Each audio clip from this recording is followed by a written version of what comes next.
guys, it is Selene. Welcome back to my channel. If you guys are new here, my name is Selene László and I make young adult lifestyle content on YouTube. I don't really have any specifics of what I make. There were vlogs when I was in undergrad, there's theater videos, there's old dance videos of mine. There are vlogs as I start grad school, there'll be grad school updates. Like every couple of classes I'm gonna make like an update video on how it's going. So you just get a whole lot of random stuff from me. But make sure you are subscribed to my channel so you don't miss any other videos, and make sure you hit the notification bell as well. So today's video, I wanted to talk about this really cool conference I went to last week. But to give a little bit of backstory, last August I went to this conference by a group not affiliated with the conference I went to, but similar idea, just smaller scale, called Q Worship, or Q Worship Collective, or QWC as I call them. But it's essentially for queer Christians, and it was really cool to be around other queers and them also being Christian was also really cool because you don't really get that where I live. I live in a very conservative town, and there are not a lot of queers here that I know of, much less queer Christians. So being able to be around so many was really cool for me. And it was at Q Worship that I learned about this bigger conference, which was Queer Christian Fellowship, or QCF. I was a much bigger scale. There were like 500-700 of us, so it was so many times bigger than the one I went to in LA. But it was just an amazing weekend, and I want to share all about it with you guys. I have notes this time because if you've watched some of my chatty videos before, you know I can go on really long tangents about random things. So I'm going to try to stay on topic and make this video as short as I can. So the first day I flew to DC, I flew a day before the conference started because I didn't want to miss anything, and the conference was in Washington, DC, and I'm all the way in California. So I was literally flying across the country, and that would take up about a day. I didn't want to miss out on anything. So the first day I flew to DC, checked into my hotel room, my flight was fine, checked in the hotel, and then through the HIIII app that we were using for the conference, I met up with some girls who came early, and we all went to a Greek restaurant for dinner. We just like walked there from our hotel, and that was really fun. I'm sorry, we took a Lyft. Some girls walked, but I'm in a boot, so me and someone else took a Lyft. But I got a pita wrap with, sorry, my phone keeps blowing up with notifications. I got a pita wrap with lamb and tzatziki, which is really good. I don't eat red meat all that often, but I haven't tried lamb before and I wanted to, so this was like the perfect opportunity. And it was amazing. I really liked it. And there were these two girls who were sitting at my table. We just had really great conversations and we got along really well. So the next morning, day one of the conference, we went to breakfast together. And if you guys are watching this video, I am so sorry that we got really mediocre food and breakfast was really expensive. I should have looked into that a little bit more. But we just had more great conversations and got along really well. So later in the day, I didn't have anything to do that first day until my registration shift. Because I got a scholarship, and everyone who had a scholarship had to be on a team and work a shift, so it's about like 4 hours. But we went to this bookstore, we all walked and took the metro to this bookstore called HIIII Books, which is like a queer bookstore, and it was really cool. It was 2 levels, but it was small. I just had a really good time being with all of them. I got this book called Unseelie, which has to do with the Fae world, and I love Fae books. But the main character is autistic, and I think that's really interesting.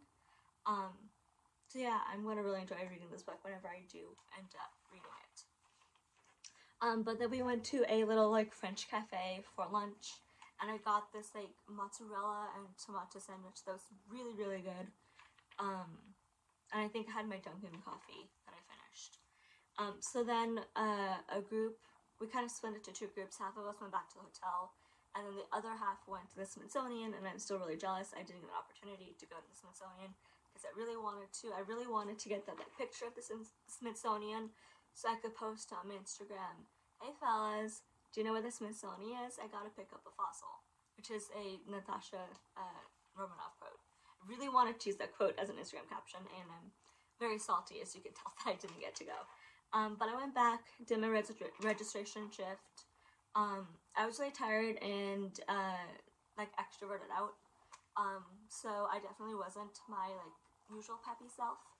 That was fun. I got to meet a few people that I've only met on Instagram, and like connect with them while they registered in, and that was pretty cool.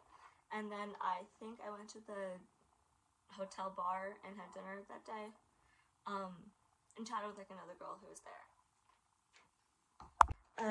So the second day, the first workshop that I went to was called Self-Care and the Coming Out Process, and I thought it was really beautiful. I'm grabbing my notebook really quick because I got like this notebook. It says your queerness is divine. But it was really nice. We did this whole like reframing of the coming out process. What I really liked is that like any journey, the coming out process requires rest, pause, breaks, fuel, and support. And you are worthy of love, care, and full acceptance for who you are. Trying to see if there's anything else that I wanted to share. The other thing that I really liked is that they call self-care a spiritual practice. And we are called to care for ourselves the way that God cares for us.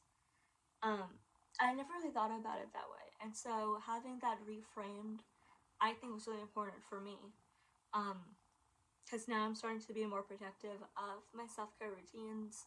Like I'm starting to get rid of devices around 8 p.m. I've got an app on my phone that locks me out of like all social media until 10 in the morning the next day. Because I'm really trying to not be on social media so much. I'm trying to stretch every day and do facials and all of the like self-care things that I like to do. But that workshop in particular was really helpful in like kind of reframing the self-care for me. And then two of my friends from Q Worship, Jess and Anna, did a whole worship and the arts group that I went to, and I think that was like a little bit more geared for like singers and musicians and not so much actors. But the people at my table, we had good conversation. It was fun. I went and supported them. Yeah. And then after, oops, I totally skipped days. My bad. The worship and the arts was day 3. So going back to day 2, after the self-care and the coming out process, there was the disability support group, and that was really amazing to be around other people who were disabled. The people at my table, we had really great conversations, to the point where we made a group chat called Spoonie Pride, and I like that we're able to stay connected even after the conference is over. And after that, there was the age group dinners. So me and the people who were at my table, we were all in the same age group, so we all went to dinner. We walked to the hotel, or walked from the hotel. They went to And Pizza, which is across the street from Shake Shack, and we don't have Shake Shack in California. And I really like Shake Shack, so I went there and I got this portobello mushroom burger that was chef's kiss. It was so good. And then I treated myself to a milkshake. So that was day 2. Day 3, there was a workshop which was about self-care and better relationships. And it was just about how you have to take care of yourselves if you're going to have better relationships with people. There was a lot of interactive things with like, what do you do for self-care? How does it help you? Different types of self-care, like there's spiritual self-care, emotional self-care. It's not just physical or mental. And I think like the overall thing was that you can't pour from an empty cup. So you have to take care of yourself if you're going to really pour from your cup and be able to help others. And so I really try to make sure that I'm taking care of myself that way. My cup is overflowing and spilling onto my pants, as I say, because that gives me the bigger capacity to help others when my cup is always full. But when I know that my cup is empty, like when I get really tired or I get burnt out or overstimulated, that's when I like leave groups or I hide out in my bedroom or whatever to refill my cup. So after the self-care and better relationships, that's when we had the worship and the arts thing that I mentioned earlier. And the last workshop that I did was called Coming Out Later in Life. I went to that more so for my future career in mind. I'm going to be a religious trauma therapist, and I'm pretty sure for people working with religious trauma and who have that, who grew up in the church, some people come out a lot later in life because they repress their sexuality a lot. And so I thought hearing people's stories about coming out later in life would be really helpful for me, which it was. But like through that, I could probably qualify as coming out later in life. Like I know a lot of people come out when they were teenagers. I didn't come out till I was almost 20. I came out as bi when I was 19 and a lesbian when I was 21. So that's sort of later in life, but wasn't my idea of later in life. Anyway. So after that, a group of us, we went to a bar called League of Her Own, which was a sapphic bar, and it was amazing. We don't really have bars like that where I live. There is one in my hometown, but I haven't been there yet. But definitely wasn't as cool as League of Her Own. It was like a couple floors, and we got a drink. I got a drink called Sex on the Beach. It was a little too peachy for me. I'm not really a fan of like peach alcohol. But it was good. I danced. We kind of stayed away from like the bigger crowds of dancers. We kind of stayed on the outskirts, where there was a little bit more space between all of us. But there was this one girl who walked past me who was incredibly hot, and I wanted to tell her that. But she was with a group of people, and I don't really like go up to tell people and tell them that, especially at a lesbian bar. So the two girls who were with me, they really had to like hype me up, and they were essentially my wing women. So like when we found her eventually, because it was like 3 stories, and it was all interconnected, so it's kind of hard to find people. But one of the girls in my group found her, and she was like, "Hot girl in the boots is over there." And then I started freaking out, and they had to like really convince me to go do it. So I just like walked up to her and I said, "I think your shirt's really pretty and you're really hot, by the way." So there's that. And then we went back to the hostel. That's where I was looking for, the hostel one of my friends was staying at. And like right behind where her room was, there was an alleyway, so I got some like Selene assassin vibe photos taken there. That was really fun. If you want to see those, you've got to check my Instagram. It's SapphiCSelene.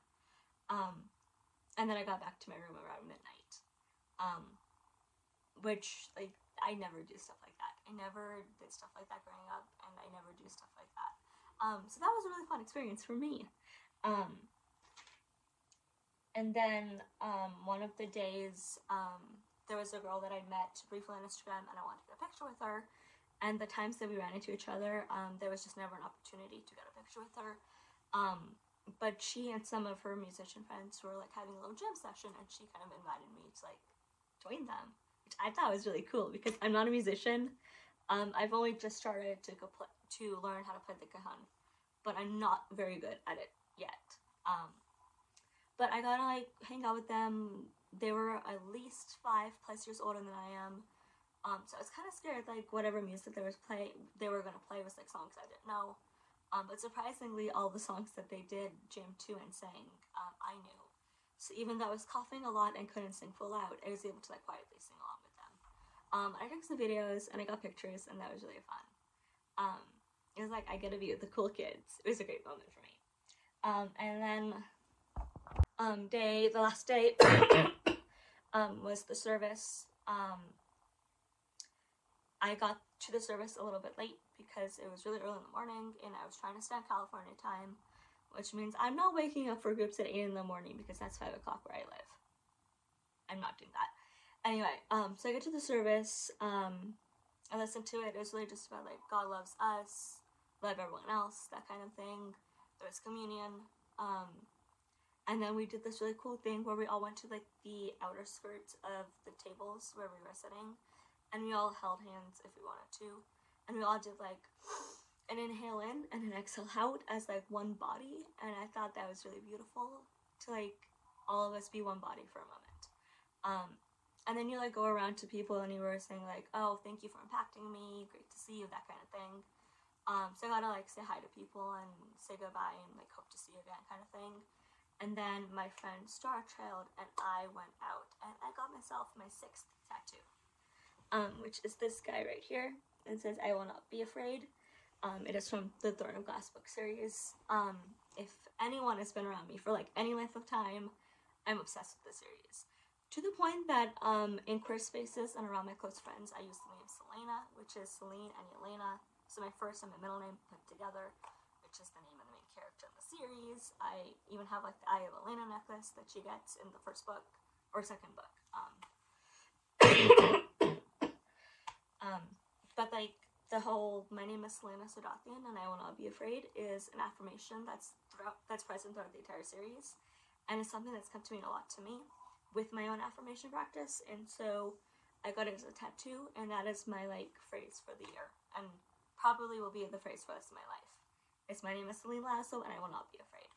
And I do say that to myself a lot. I was saying that to myself a lot on my flights, in just like moments of anxiety. The one thing I forgot to mention is that the day before the last day, my friend Starchild and 2 other people, we went out and got Ethiopian food, which I've never had before. But it was really, really good. Excuse me. Still getting over a cough. But it reminded me a lot of Indian food because there's the bread and you eat everything with the bread. But it was really good food. DC had great food. A lot better than the food that is in my area. And then the last day I checked out of my hotel and I flew home. I got home around like 9 p.m. Flying home was a lot harder than flying to, because I only had 1 flight to DC and coming home at 2. So when I got to Denver, I thought I had only 30 minutes to get to my plane, because my phone hadn't switched time zones yet. But we got there on time, but my gate to connect my flight was at the end of the concourse. So I had to literally go to the end of the freaking airport in a freaking boot, and no one was willing to help me. I had my big heavy backpack and my suitcase, and all of those people who have the wheelchairs were walking around with them. I'd go up to them and say, "I've got a boot, I'm in pain, can you help me?" And they would say no. Like, I don't understand that. If someone's on a boot and they say they're in pain, like, seriously, like, if someone shows up with this and says they're in pain, help them, please. Like, I'm gonna be honest, I was crying by the time I got to my gate. Like, instead of going, like, straight to my gate, I went straight to the bathroom, cried for, like, 5 minutes because the pain was that bad, took a tramadol, then went to my gate. So that was great fun. But then I got home around 9. My mom had bought me dinner, so I ate dinner in the car, went home, and crashed. And that is essentially the QCF trip. I got this really cool t-shirt there. It says, "Queer today, queer tomorrow, and like God, some things don't change." I feel like that is going to be something I say to people a lot. Yeah, it was an amazing experience. I can wait for the one in Albuquerque, New Mexico in January of next year.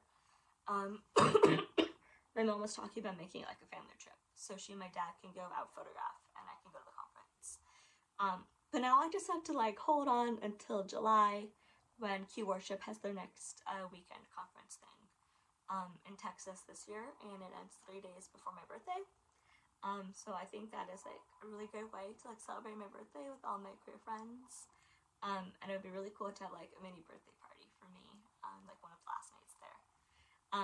But yeah, that's essentially the entire trip that I went on. If you like this video, give it a big one of these, leave one of those, hit subscribe, and I'll see you guys next time.